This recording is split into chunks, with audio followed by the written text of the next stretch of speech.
Hey guys, it's me. Watched a very powerful sermon this morning that I've shared to the page or what have you, and I hope if you guys have time, you'll actually sit down and watch it or whatever.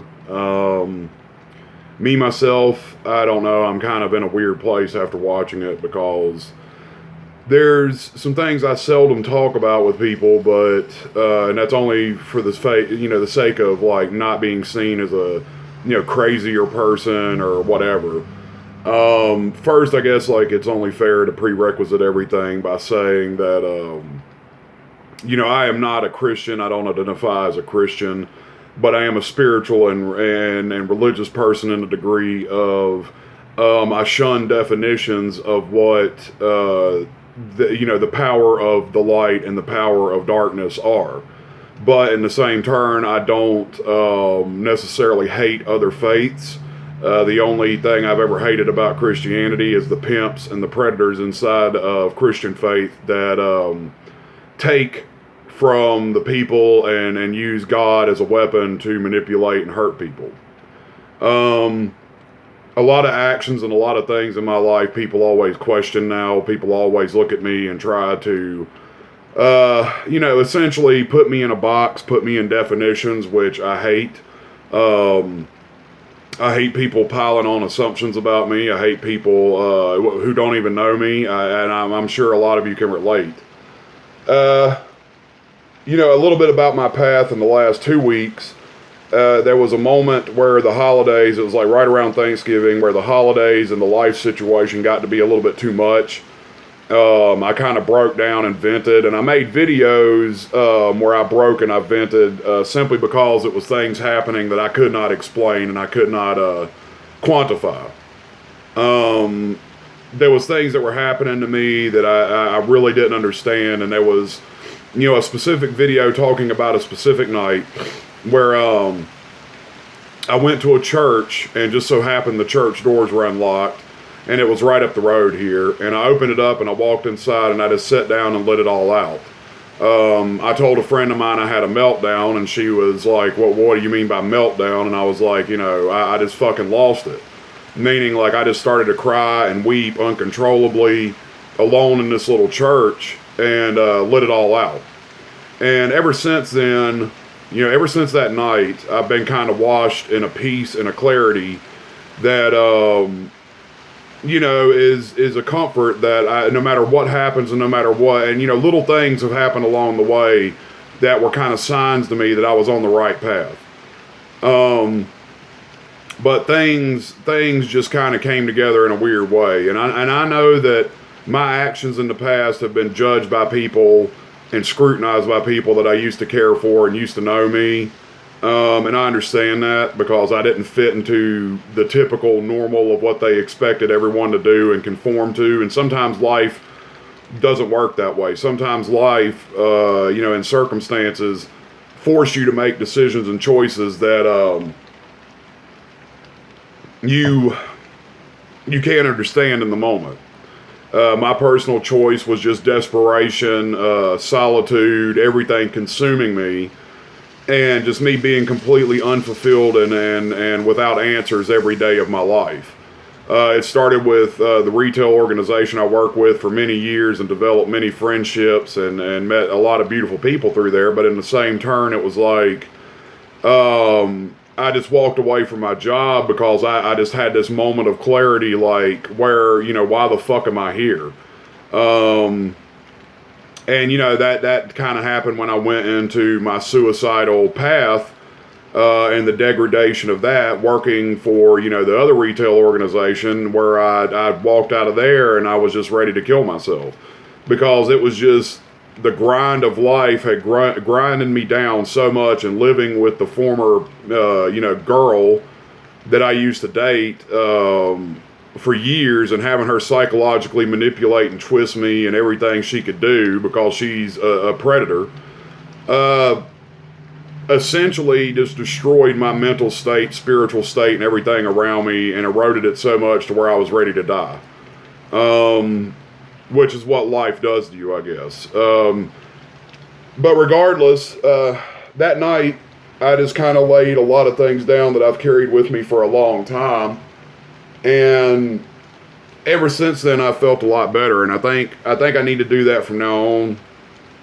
Whenever I feel lost and whenever I feel alone, go to the temple, because the place in and of itself has a resonant energy of a sanctuary, a peaceful place, a place where I needed to go and I needed to be. And just so coincidentally, it happened to be right beside where I live. If it was any other kind of church and any other kind of place, I never would have walked in there. I never would have done what I did. And I don't know where the river of life has taken me. I can't see it, but I can feel it. I could feel it all around me. I could feel the river and the path guiding me to where I need to be, which goes into the further point of where I need to be is going to get me killed.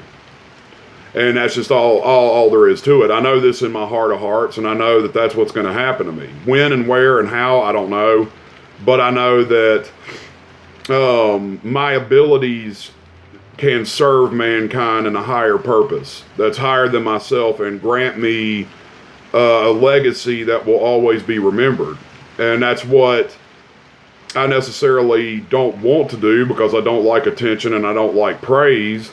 But in the same turn, this is where I'm being guided. This is where I'm being carried. I at this point in my life, I've relinquished all control, more or less conscious control of a lot of things that I do. And now I'm being carried through a path and being served, a servant to a purpose that I cannot yet comprehend. And that is just something I know in my heart and my soul. I can't explain it any other way. It's just things I've personally seen, things that have personally happened. And I think it might be okay now to talk about something that happened months ago that I never really shared with anybody. It was a moment that I had when I was traveling with my store manager to help out at another store. The specific store that we were helping out at was right beside of a church. And in that church, that church was literally there was a road in between the church and the store. Now, in this area, there was a fair amount of homeless people. There was a fair amount of, people who were drug addicted and all this other stuff. So one day, we come outside, and this was maybe the second or third day we were there. We came outside, and this was a moment when I started to question everything around me yet again. But this was kind of one of the solidifying factors of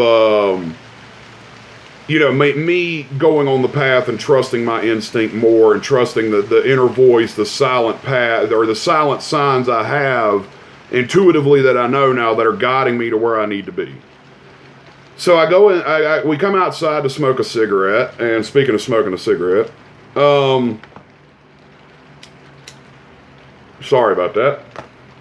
We come outside to smoke a cigarette. We're sitting there, and there's two men sitting on the side of the building as they did. They have a little dog with them, and they're just sitting there resting or what have you. And one of them is a young man named Joshua. He's a very attractive young man. He has long dreadlocks, and he's a white kid, and he's very young and seemingly nice. And my store manager starts to talk to him. They start having a conversation, and then I start to talk to him. And next thing you know, I'm wrapped up in this kid's life. He's a young kid, maybe 19, 20. He's not that old, but he's homeless. And I start to talk to him, and immediately I have some connection with him. My name is John, as you might know, a religious name. His name is Joshua, a religious name. And something told me in my head while I'm talking to him to tell him certain things at a certain time, and just to talk to him. And the more I talked to him, the more I really started to like this kid. He was a good guy. And he was, I seen in him that he didn't need to be there. He didn't need to be doing what he was doing, or he was on a path and a journey, and he was maybe more in tune with the harmony of the universe than I was at that point. He didn't seem like anything was getting him down, and he seemed like he was very, very wise for his age and all this stuff. So I asked him if he was hungry. I was like, "Man, you hungry?" And he was like, "Yeah, I could eat." And I had a couple of bottles of water and some food with me. Just so happens that day I brought food with me. I rarely bring food, but that day, for some reason, I brought a Tupperware full of food. So I go inside and I get the food out of my bag. I don't tell him what I'm doing. And I grab the water, and I bring him 2 bottles of water and whatever leftovers I had in my Tupperware. And, I talked to him, and I'm like, well, hopefully that'll help out, and you could use the bowl, because the dog was his and his friends. And I'm like, hopefully you could use this as a water bowl for the doggy or whatever, or you could feed this to the dog later, or whatever you guys got to do. It's yours, man. Take it. Take the Tupperware and the 2 bottles of water. And I started to walk back inside, and immediately, right before I hit the doors of the store, the church bells started ringing. They started going off. Now, I don't know what happened in that moment. I couldn't tell you. But I know that right then I was hit with such a powerful feeling that it almost knocked me to my knees. And I walked inside, and that moment will stick with me till the day I die. And later on, Joshua came in, shook my hand, and hugged me and said, "I love you, man." And I said, "I love you too. You're not alone out there." And I never told that story because I didn't want to seem like I was trying to exploit a good deed. But that was one of the many moments I've had where it showed me something else was working in my life that was a lot stronger and bigger and grander than I could imagine.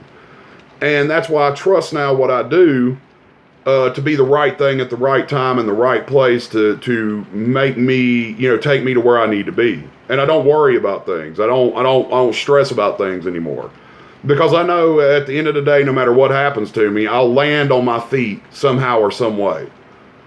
So that day really, really changed me. And through my actions, inadvertently, I think it inspired other people to help this young man out. And he walked out of there with as much food and as much things as he needed to get him through the week, hopefully, and to get him on his path. And I don't know where Joshua ended up. I wanted to go back up there and see him. And I may visit him soon because that's in my heart telling me that's what I need to do. But I knew then that this guy was not done in my life, and I would see Joshua again somewhere out there in the world. He was meant to be there, and he was meant to be in my life for some reason or another. And it's just something It's something you don't think about. It's something that tells you already know it. You already know it to be true and know this is what needed to happen. And watching that sermon as well, the guy pointed out some things that have happened in it spoke to me very clearly because in 2018, everything he said in that sermon was exactly what I needed to hear. And he said that it was a time when you were going to find out who had your back, and that the turn was coming right around the corner. And maybe it is. I don't know. I don't depend on it. I don't count on it. I do know now that I was blessed to be put in my store manager's life because she has become like a mother to me and a guiding light. And she has helped me heal so many mental deficiencies and mental scars in my head, and helped me conquer so many things unknowingly that just through her actions, just through her being an extraordinary leader and human being, that I don't think I would have survived otherwise if I never met her. And I'm going to be honest with you about that. So this was just a little video I wanted to make and talk about some things and just kind of vent some things, and just because it felt like the right thing to do at the time. So anyways, I'll talk to you guys later. Y'all have a great day. Y'all be strong out there. Just remember, man, you're being carried on a journey. You're being carried on a path. And where you specifically need to be in this world, and where you need to specifically, or what you specifically are meant for in this world, is coming to you. And don't let the people around you destroy you, especially the people who work through agendas that are destruction. Because the true light is, creation. The true darkness is destruction. It's just that simple. So decide now what you want to do in the earth, on the earth and in the world. Do you want to create? Do you want to promote life? Or do you want to stamp it out and destroy it? Do you want to end life?